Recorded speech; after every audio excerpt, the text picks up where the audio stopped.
Hello friends, আজি আমি অসমীয়া বৰ্ণমালাৰ বিষয়ে শিকিম। অসমীয়াত বৰ্ণ কাক বোলে অৰ্থাৎ ডেফিনেশ্যন অফ এলফাবেট। বৰ্ণ কেই প্ৰকাৰ আৰু কি কি আৰু বৰ্ণৰ পৰা কেনেকৈ আমি একোটা শব্দ তৈয়াৰ কৰিব পাৰোঁ সেই বিষয়ে আমি আজি এই ভিডিঅ'টোত আলোচনা কৰিম। তেনেহ'লে আহকচোন আমি পলম নকৰাকৈ ভিডিঅ'টো আৰম্ভ কৰোঁ। বন্ধু-বান্ধৱীসকল, প্ৰথমে আমি জানিম বৰ্ণৰ সংজ্ঞাটো অৰ্থাৎ ডেফিনেশ্যন অফ এলফাবেট। বৰ্ণ কাক বোলে বুলি কওঁতে আমি ক'ব লাগিব কথা কওঁতে উচ্চাৰিত শব্দক লিখি প্ৰকাশ কৰিবলৈ ব্যৱহৃত চিহ্নবোৰকেই সাধাৰণ অৰ্থত বৰ্ণ বা আখৰ বোলে, যেনে অ, আ, ক, খ ইত্যাদি। অসমীয়াত বৰ্ণমালাক দুই প্ৰকাৰত বিভক্ত কৰা হৈছে, স্বৰবৰ্ণ আৰু ব্যঞ্জনবৰ্ণ। প্ৰথমে আমি স্বৰবৰ্ণৰ বিষয়ে জানি লওঁ আহা। স্বৰবৰ্ণৰ সংজ্ঞাটো আমি প্ৰথমে জানিব লাগিব, অৰ্থাৎ স্বৰবৰ্ণ কাক বোলে। যি বৰ্ণ উচ্চাৰণ কৰোঁতে আন কোনো বৰ্ণৰ সহায় ল'ব লগা নহয় তেনে বৰ্ণক স্বৰবৰ্ণ বোলে। স্বৰবৰ্ণৰ মুঠ আখৰ হ'ল 11টা। এই বৰ্ণকেইটাক অফলা বুলিও কোৱা হয়। এতিয়া আমি স্বৰবৰ্ণকেইটা একেলগে উচ্চাৰণ কৰিবলৈ চেষ্টা কৰিম। অ, আ, ই, ও, ও, ৰি, এ, ঐ, ও, ঔ। স্বৰবৰ্ণৰ কিছুমান যৌগিক আকৃতি আছে, তাক আমি সাধাৰণ ভাষাত স্বৰচিহ্ন বুলি কওঁ। বন্ধু-বান্ধৱীসকল, এতিয়া আমি জানিম স্বৰবৰ্ণৰ যৌগিক আকাৰবোৰৰ বিষয়ে, অৰ্থাৎ স্বৰচিহ্নবোৰৰ বিষয়ে। যেতিয়া এটা যিকোনো শব্দ তৈয়াৰ কৰা হয় তেতিয়া স্বৰবৰ্ণবোৰে ব্যঞ্জনবৰ্ণবোৰৰ লগত লগ খাওঁতে তাৰ এটা যৌগিক আকাৰ লয়, যাক আমি স্বৰচিহ্ন বোলো। প্ৰথমে আমি স্বৰচিহ্নবোৰৰ বিষয়ে জানি লওঁ। এতিয়া স্বৰবৰ্ণৰ প্ৰথম আখৰটো হৈছে অ। অৰ কোনো যৌগিক আকাৰ নাই, ই যিকোনো বৰ্ণৰ লগত সংযোজন হৈ থাকে, যেনে ক। কটো উচ্চাৰণ কৰোঁতে আমি শেষত এটা অৰ উচ্চাৰণ কৰিবলগা হৈছে।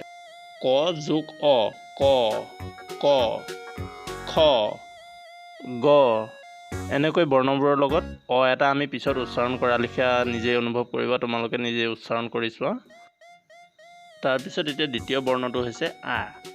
আ সমান আকাৰ, ই সমান ইকাৰ, ই সমান ইকাৰ, উ সমান উকাৰ, ও সমান উকাৰ, ৰি সমান ৰিকাৰ, এ সমান একাৰ, ঐ সমান ঐকাৰ, ও সমান ঔকাৰ, ঔ সমান ঔকাৰ।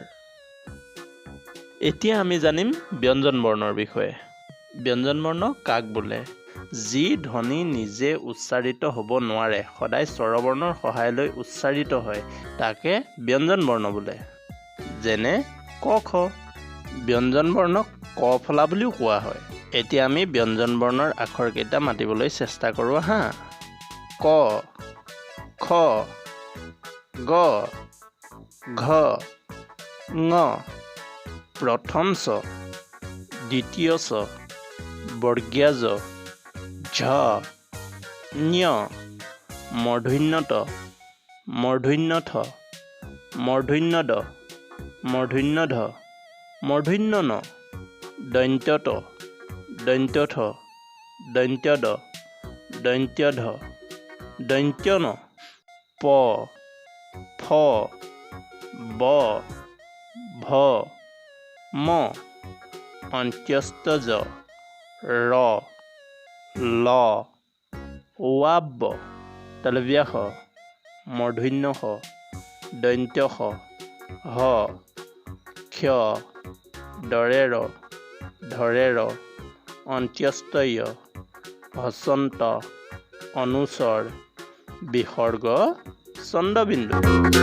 বন্ধু-বান্ধৱীসকল, আমি স্বৰবৰ্ণ আৰু ব্যঞ্জনবৰ্ণৰ আখৰবোৰৰ সৈতে পৰিচয় হ'লোঁ। এতিয়া আমি ইয়াৰ পৰা কেনেকৈ শব্দ তৈয়াৰ কৰা হয় তাৰ বিষয়ে আমি জানিম। শব্দ তৈয়াৰ কৰিবলৈ যাওঁতে আমি প্ৰথমেই জানিব লাগিব শব্দ কাক বোলে, অৰ্থাৎ ডেফিনেশ্যন অফ ৱৰ্ড। এটা বা তাতকৈ অধিক বৰ্ণ লগ লাগি অৰ্থ প্ৰকাশ হোৱাকে শব্দ বোলে। এতিয়া তোমালোকে দেখিবলৈ পাইছা ব্যঞ্জনবৰ্ণৰ এই চাৰ্টখন আমাৰ আগত আছেই। আমি ইয়াৰ পৰা এতিয়া যিকোনো এটা আখৰ আনিম ইয়ালৈ। প্ৰথমে আমি কটো ল'লোঁ। ইয়াৰ লগত সহজেই অৰ্থ প্ৰকাশ হোৱা এটা আৰু এটা বৰ্ণ আমি লগত লগাই দিলোঁ, লটো লৈ আহিলোঁ।